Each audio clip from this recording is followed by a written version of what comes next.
Bonjour tout le monde et bienvenue dans cette vidéo dans laquelle nous allons introduire la notion du calcul de probabilité.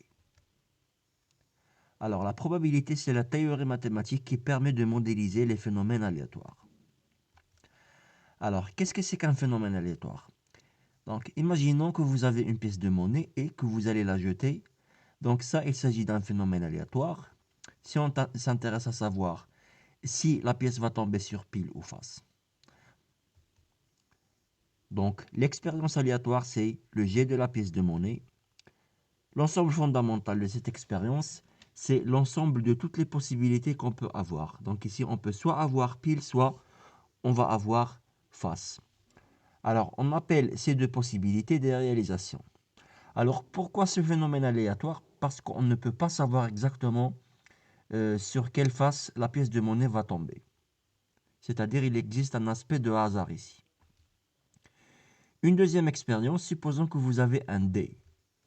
Donc, cette expérience aléatoire, c'est le jet d'un dé. Son ensemble fondamental, c'est-à-dire l'ensemble de toutes les possibilités qu'on peut avoir, c'est 1, 2, 3, 4, 5 et 6. Donc parce qu'il s'agit de 6 faces sur le dé. Donc une réalisation 1, un événement, avoir un nombre pair. Donc une réalisation, ça peut être 1, 2 ou 3. Un événement, donc, c'est un ensemble des réalisations. Dans ce cas-là, donc, l'événement avoir un nombre pair, donc ce n'est rien autre que l'événement qui contient les réalisations 2, 4 et 6. Alors maintenant, on va parler sur la probabilité sur un espace. C'est-à-dire, donc, on va introduire un peu de formalisme mathématique.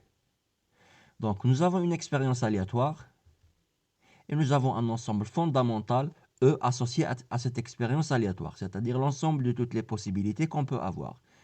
Et l'expérience aléatoire, c'est une expérience qui contient le hasard, c'est-à-dire on ne peut pas savoir exactement quel résultat on va obtenir. Alors, et nous avons également un ensemble qui est l'ensemble de tous les événements possibles qu'on va appeler P de E. Donc, on va définir la notion d'un espace probabilisable. Donc, un espace probabilisable, c'est un ensemble fondamental E associé à une expérience aléatoire, muni de l'ensemble P de E, qui est l'ensemble de tous les événements possibles qu'on peut avoir. Donc, un espace probabilisable E muni de P de E. Donc, une probabilité, c'est une application qui est définie d'un espace probabilisable, c'est-à-dire d'un ensemble fondamental d'une expérience aléatoire munie de l'ensemble de tous les événements possibles vers 0, 1. Et à chaque événement A, on va associer un nombre qui est entre 0 et 1 qu'on va appeler la probabilité de A. Donc, nous allons admettre que la probabilité de l'ensemble fondamental est égale à 1, c'est-à-dire au moins l'un des réalisations de l'ensemble fondamental va arriver. Reprenons l'exemple du jet de la pièce de monnaie. Donc on est sûr et certain que ça va tomber sur une face, soit le pile, soit face. Donc c'est pour cela que la probabilité de E est égale à 1.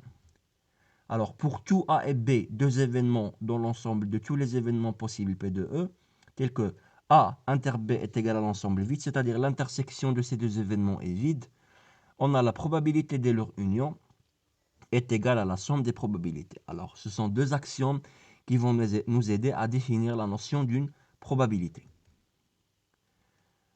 Maintenant, nous allons parler un peu comment on peut calculer ces valeurs de probabilité. Alors, un événement équiprobable.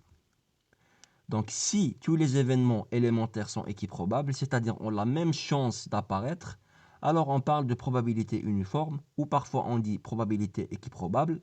Et nous avons, dans ce cas, la probabilité d'un événement, c'est le cardinal de l'événement, c'est-à-dire le nombre des éléments qui composent cet événement divisé par le cardinal de l'ensemble fondamental, c'est-à-dire le nombre des éléments dans l'ensemble fondamental.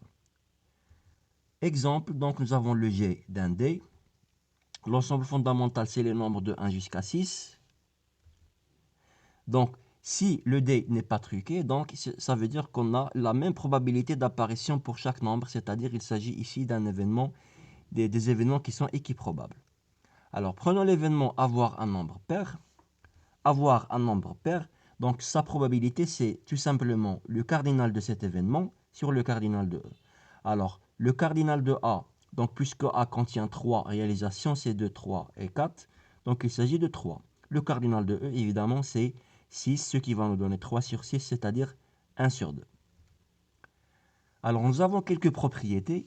Donc, supposons qu'on a A et B deux événements dans P de E. Alors la probabilité de A bar, donc A bar c'est, on appelle A bar l'événement complémentaire, c'est-à-dire c'est l'événement contraire. Donc dans l'exemple précédent, avoir un nombre pair, son événement complémentaire, c'est avoir un nombre impair. Donc la probabilité de A bar est égale à 1 moins la probabilité de A. Exemple, donc reprenons le même exemple du G de D. Donc avoir un nombre pair, c'est l'événement 2, 3, 4. Avoir un nombre impair, c'est son événement complémentaire 1, 3 et 5. La probabilité de A bar, puisqu'on a déjà calculé la probabilité de A, on peut la déduire. Donc c'est 1 moins 1 demi est égal à 1 demi. Maintenant, la notion d'une variable aléatoire. Donc dans la plupart des phénomènes aléatoires, le résultat d'une épreuve ou d'une expérience aléatoire peut se traduire par une grandeur mathématique, c'est-à-dire un nombre, une quantité, etc. Donc ce nombre est très souvent représenté par un nombre entier ou un nombre réel. Donc définition.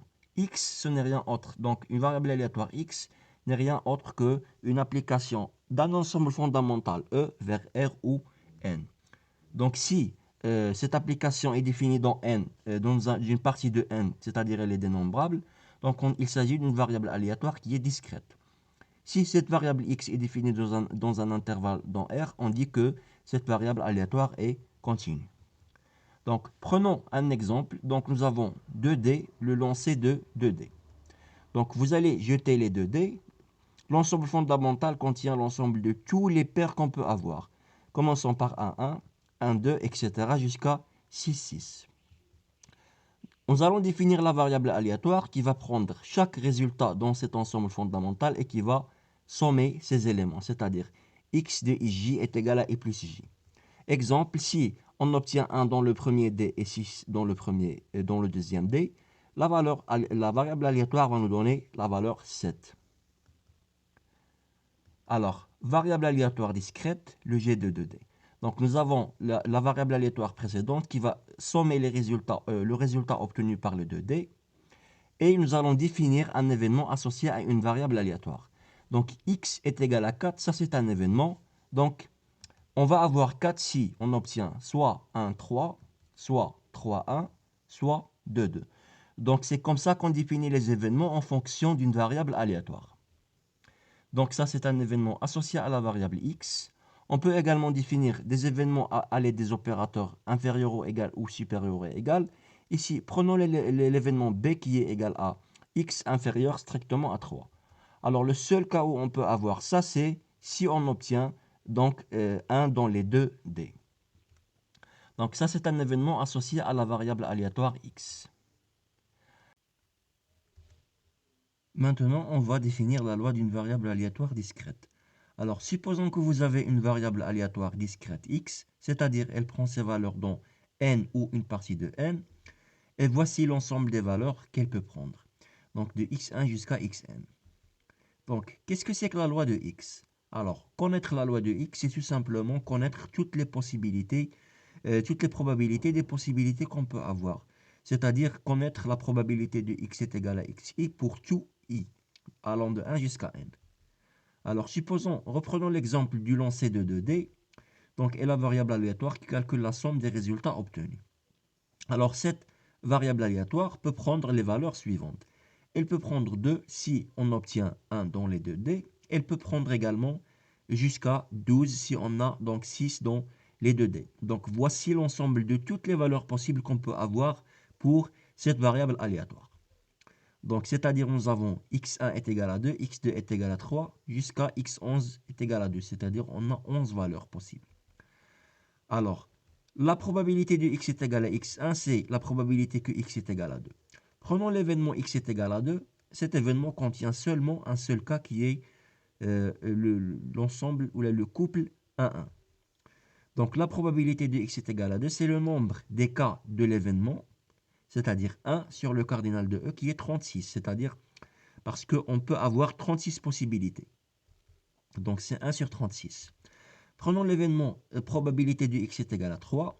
Donc l'événement x est égal à 3 contient 1, 2 ou 2, 1.